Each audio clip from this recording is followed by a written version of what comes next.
Hello, hi guys. Hari ni kita buat soalan nombor 4, iaitu tolakkan 789 daripada 125 darab 25. So 125 darab 25 ni dalam kurungan, jadinya kita selesaikan yang dalam kurungan dahulu.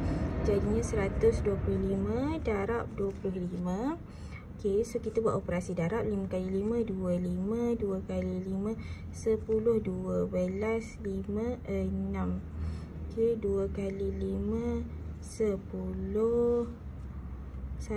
2 kali 2, 4. 5, 1 kali 2, 2. So, 5, 2, 11, 3. So, kita dapat jawapan hasil darab 125 darab 25 dapat 3125. 3125 baru kita tolak dengan 789. So, 5 tolak 9 tak boleh, kita pinjam. 15, 6. So, kita pinjam lagi. Jadi, 11, 8, 3. So, 3 jadi 2. 10 tolak 7, 3.